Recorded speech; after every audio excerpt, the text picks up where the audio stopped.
Hello everyone, welcome back to my YouTube channel. तो guys, I hope आप हमेशा की तरह अच्छे होंगे, हैप्पी होंगे, हेल्दी होंगे एंड आई विश आप हमेशा हैप्पी रहें, हैप्पी हेल्दी रहें। वीडियो को स्टार्ट करने से पहले आप सबका बहुत बहुत स्वागत है आपके चैनल माही मेडिका पर। तो जैसे रोज़ की तरह हम लोग जो मैंने प्रीवियस वीडियोस डाली थी वो इम्पॉर्टेंट क्वेश्चन आंसर पर था। ये वीडियो भी हमारी इम्पॉर्टेंट क्वेश्चन आंसर पर बेस्ड है, तो वीडियो को लास्ट तक ज़रूर देखें। अपने सजेशन देना ना भूलें मुझे कमेंट्स के रूप में। वीडियो अगर आपको वैल्यूबल और इन्फॉर्मेटिव लगती है तो वीडियो को लाइक ज़रूर कर लें, शेयर ज़रूर करें और जो भी इस चैनल पर न्यू है वो चैनल को सब्सक्राइब कर दें और जो बेल आइकन है उसको भी प्रेस कर दें ताकि आगे आने वाली मेरी हर वीडियो का नोटिफिकेशन आपको टाइम टू टाइम मिलता रहे।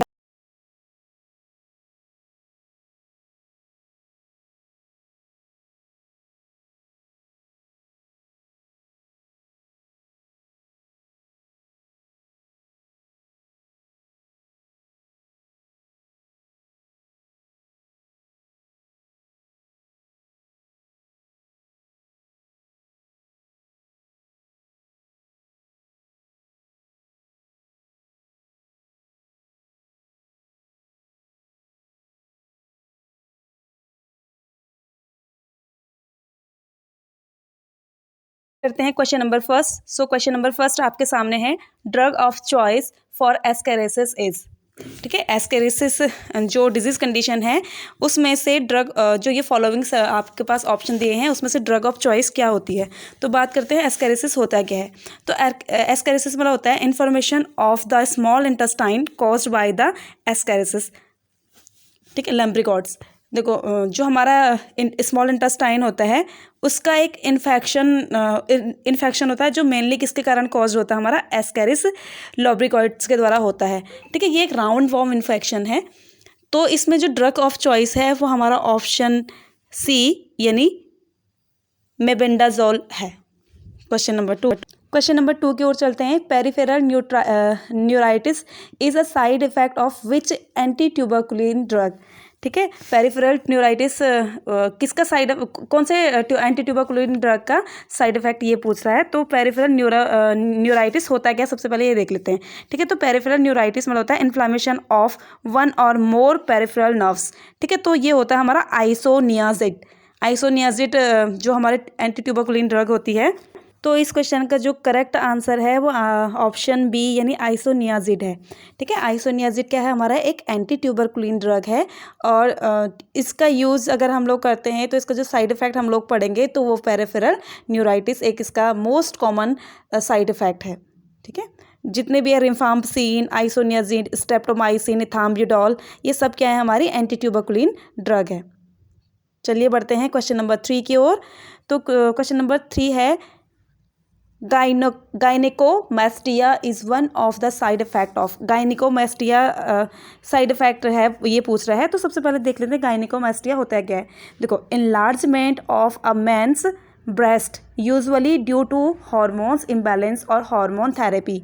ठीक है, क्या होता है, जब जो मैन यानी कि मेल जेंडर है अगर उनका जो ब्रेस्ट है वो इनलार्ज हो जाए, नॉर्मली साइज से इनलार्ज हो जाए, और वो जो इनलार्जमेंट होता है वो मेनली हार्मोन इम्बैलेंस के कारण होता है या फिर हार्मोन थेरेपी के कारण होता है, तो उसको हम लोग क्या कहते हैं, गायनेकोमैस्टिया कहते हैं।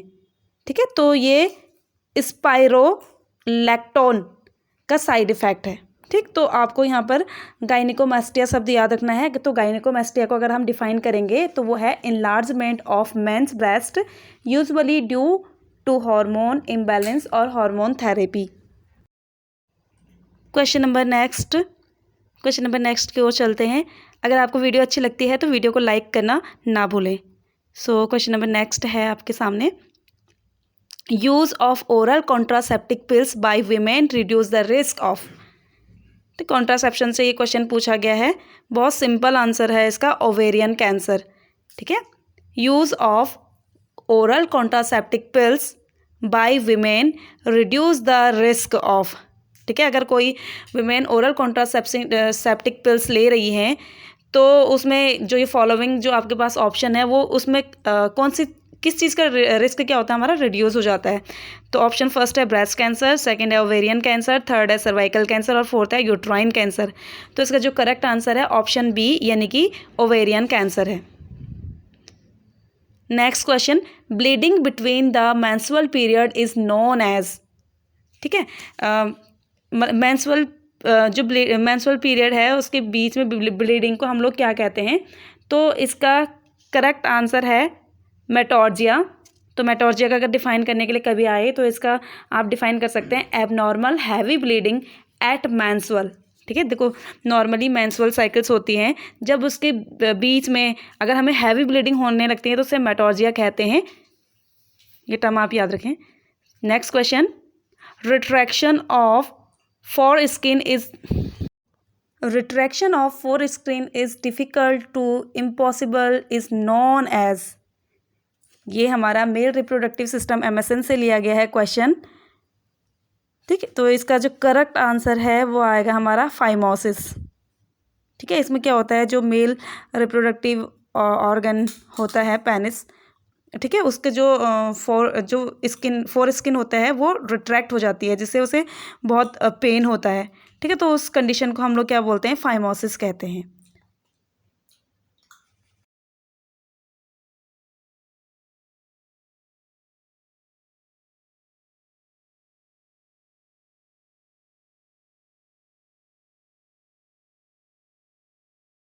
Next question, atropine is commonly use prior to administration of inhalation anaesthetic to reduce, ठीक है। जो हम एट्रोपिन क्यों यूज़ करते हैं, सिंपली क्वेश्चन का आंसर ये है। तो उसमें 4 ऑप्शन है। Option first muscle stone, second secretion, third nausea and vomiting और फोर्थ है ऑल ऑफ द अबव। तो जो हम एट्रोपिन देते हैं एनेस्थीसिया, जो सिक्रीशन है उसको रिड्यूस करने के लिए।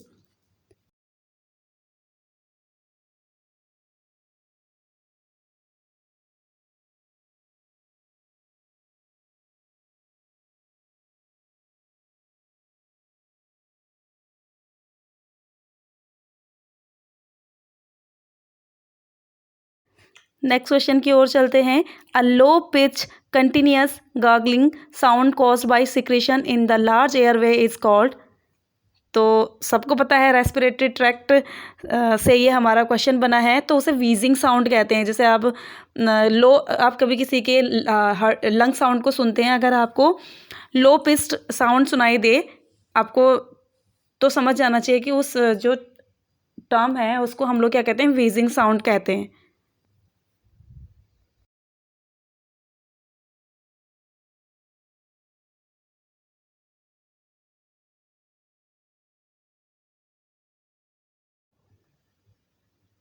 नेक्स्ट क्वेश्चन है, the most common AIDS associated neoplasm is, ठीक है। तो इसका ऑप्शन नंबर फर्स्ट ही करेक्ट आंसर है, काइपोसी सार्कोमा, ठीक है। तो काइपोसी सार्कोमा क्या होता है, a type of cancer in which lesions grow in skin, ठीक है। क्या होता है, जब हमारे स्किन में लेजन्स ग्रो होने लगते हैं तो हम उसे काइपोसी सार्कोमा कहते हैं, ठीक है। चलिए नेक्स्ट क्वेश्चन को देखते हैं। सो नेक्स्ट क्वेश्चन है आपका, which of the following drugs is recommended for prevention of mother to child transmission of HIV infection, यानी कि जो आपके सामने 4 ड्रग दिए गए हैं इनमें से कौन सा एक ऐसा ड्रग है जिसे हम मदर को देते हैं ताकि उसका HIV इन्फेक्शन बच्चे में ना ट्रांसफ़र हो सके, ठीक है। तो इसका जो करेक्ट आंसर है वह है नेविरापाइन, नेविरापाइन ड्रग हम लोग देते हैं। Next question, shrinkage of cell size is known as, तो shrinkage of cell size is known as, 4 आपके पास ऑप्शन दिए हैं, इसमें से ऑप्शन नंबर ए यानी एट्रोपी सही आंसर है। तो देख लेते हैं कि एट्रोपी को आप कैसे डिफाइन करेंगे। देखो, reduction in the size of cell organ और tissue after attending its normal mature growth is called atrophy, ठीक है। अगर किसी सेल का, किसी टिश्यू का, किसी ऑर्गन का साइज श्रिंक हो रहा है, छोटा हो रहा है, तो उस कंडीशन को हम लोग क्या कहते हैं, एट्रोपी कहते हैं। Next question, a diagnostic of pneumonia is typically achieved by which of the following diagnostic test, ठीक है। निमोनिया के केस में हम जो ये 4 आपके सामने ऑप्शन दिए हैं, इसमें से कौन सा डायग्नोस्टिक टेस्ट को परफॉर्म करेंगे जिससे हमें पता चल जाएगा कि पेशेंट को निमोनिया हुआ है। तो option number D, sputum culture and sensitivity हम लोग करते हैं निमोनिया को आइडेंटिफाई करने के लिए या निमोनिया को डायग्नोस्ट करने के लिए। नेक्स्ट क्वेश्चन की ओर चलते हैं। नेक्स्ट क्वेश्चन है sharp waste should be disposed in. तो ये जो हमारा BMW यानी बायोमेडिकल वेस्ट मैनेजमेंट से ये क्वेश्चन लिया गया है और इस टॉपिक को मैंने बहुत अच्छे से पढ़ाया है। अगर आप चाहें तो उस टॉपिक को देख सकते हैं, बहुत इंपॉर्टेंट क्वेश्चन है, बहुत सारे क्वेश्चन बनते हैं इसमें से भी। तो जो हमारा शार्प वेस्ट है लाइक वायल हो गया, एम्प्यूल हो गया, या फिर कोई भी चीज़ अगर इक्विपमेंट हमारी टूट गई है तो उसको हम लोग ब्लू रंग के कंटेनर में क्या करते हैं, डिस्पोज्ड करते हैं या डिस्कार्ड करते हैं। नेक्स्ट क्वेश्चन की ओर चलते हैं। ICDS was launched in. तो सबसे पहले बात कर लेते हैं ICDS का फुल फॉर्म होता क्या है। I का मतलब होता है इंटीग्रेटेड, C का मतलब होता है चाइल्ड, D का मतलब होता है डेवलपमेंट, S का मतलब होता है सर्विसेज। नाम से ही पता चलता है कि ये एक ऐसी सर्विसेज है जो मेनली फोकस करता है हमारे चाइल्ड के ऊपर, हमारे चिल्ड्रंस जो हैं उनके डेवलपमेंट के ऊपर। ठीक है, तो ये कब लॉन्च हुआ था, हमारा 1975 में लॉन्च हुआ था। नाम से ही पता चल जाता है इसका कि इसमें मेनली हम अपने चिल्ड्रन जो हैं उनके डेवलपमेंट पे या फिर उनकी जो हेल्थ स्टेटस है उनको इम्प्रूव करने के लिए क्या करते हैं, फोकस्ड करते हैं। Next question, sucralfate is used in the treatment of. Sucralfate क्या है, हमारा एक ड्रग है। ये 4 आप लोगों के सामने ऑप्शन दिए गए हैं, fluid deficient, peptic ulcer, fluid overload और पेरिटोनाइटिस। ये 4 ऑप्शन दे रखे हैं आपके सामने। इसमें से ऑप्शन नंबर बी यानी कि पेप्टिक अल्सर को ट्रीट करने के लिए हम लोग कौन सी दवाई का यूज़ करते हैं, सुक्रालफेट। ठीक, तो सुक्रालफेट जो हमारा ड्रग ऑफ चॉइस है वो हमारा है पेप्टिक अल्सर का। नेक्स्ट क्वेश्चन की ओर बढ़ते हैं और नेक्स्ट क्वेश्चन है, a condition in which thought enter into the mind of the person through he does not want to think about them is known as। ठीक है, साइकेट्रिक नर्सिंग का क्वेश्चन है, ये है हमारा आप लोगों ने OCD का नाम सुना होगा, यानी कि ऑप्शन नंबर ए ऑब्सेशन। इसमें क्या होता है कि इंडिविजुअल के माइंड में थॉट चलते रहते हैं उसको, तो इस क्वेश्चन का करेक्ट आंसर है ऑब्सेशन। नेक्स्ट क्वेश्चन की ओर चलते हैं। Characteristics features of squid personality disorder is. Introverted and emotionally withdrawal patient होता है, स्किज़ोफ्रेनिया आप लोगों ने पढ़ा होगा। ठीक है, तो इसका करेक्ट आंसर है ऑप्शन नंबर डी यानी introverted and emotionally withdrawal person होते हैं।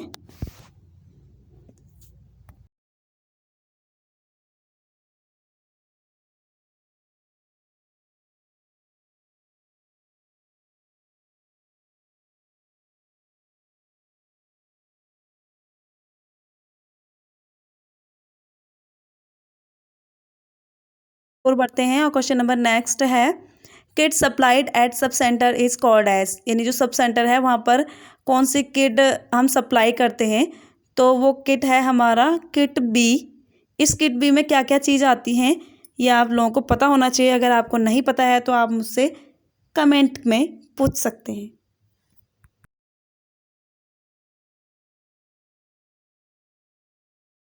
क्वेश्चन की ओर बढ़ते हैं। नेक्स्ट क्वेश्चन है, in polio vaccine vial inner square of VVM is lighter than outer circle, it means. तो उसका मतलब होता है कि जब पोलियो वैक्सीन का जो वायल है वो इनर स्क्वायर में मतलब कम लाइटर हो जाए आउटर सरफेस के कंपैरिजन में, तो इसका मतलब होता है कि वो जो वैक्सीन है वो यूज़ हो चुकी है। ठीक है,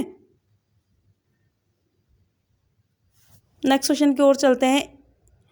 तो है, while administer ear drop in infant the nurse should pull the pinna of the ear. ये जब हम इन्फेंट बच्चे को कोई नर्स एयर ड्रॉप डाल रही है तो उस टाइम पर उसे क्या सावधानी रखनी चाहिए, तो इसका करेक्ट आंसर है सी डाउनवर्ड एंड बैकवर्ड।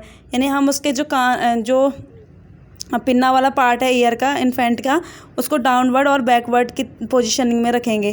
ठीक है, ये करेक्ट पोजीशन होती है जब हम इन्फेंट को एयर ड्रॉप क्या कर रहे होते हैं, एडमिनिस्टर कर रहे होते हैं।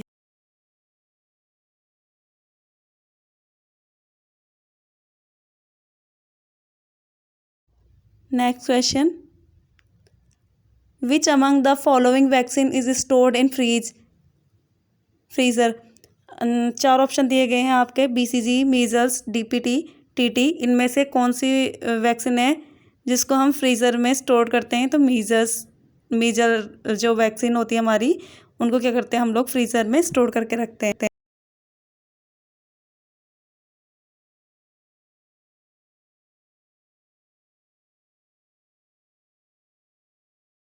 नेक्स्ट क्वेश्चन है, temperature exposure indicator of a vaccine is.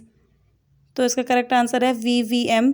And I hope कि आपको VVM, VAP, VMV, VTI सबका फुल फॉर्म पता होगा। अगर आपको पता है तो प्लीज़ आप हमें सच कमेंट्स में बता सकते हैं इन चारों का फुल फॉर्म क्या होता है।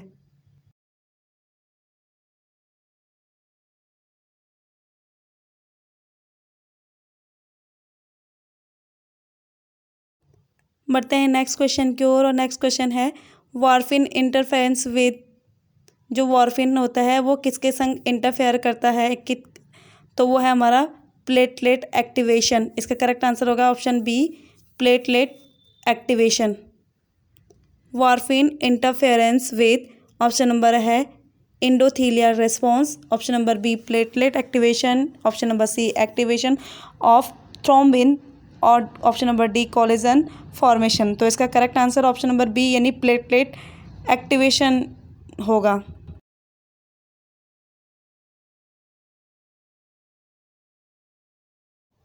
नेक्स्ट क्वेश्चन की ओर बढ़ते हैं। सो नेक्स्ट क्वेश्चन है आपका, false sensory perception not associated with real external stimuli is called. तो ये क्वेश्चन भी हमारा साइकेट्रिक नर्सिंग से लिया गया है। वो कह रहा है कि फॉल्स सेंसरी परसेप्शन, अगर कोई स्टिमुलाई प्रेजेंट ही ना हो तो उस कंडीशन को हम लोग क्या कहते हैं? तो इस क्वेश्चन का नाम है हमारा हैलुसिनेशन। हैलुसिनेशन, डिल्यूजन और इल्यूजन में एक कॉमन सा अंतर होता है। हैलुसिनेशन में क्या होता है, हमारा स्टिमुलाई प्रेजेंट ही नहीं होता है। इल्यूजन में क्या होता है, हमारा स्टिमुलाई प्रेजेंट होता है बट हमारा परसेप्शन गलत हो जाता है। और डेल्यूजन में क्या होता है, हमारा फॉल्स बिलीव होता है।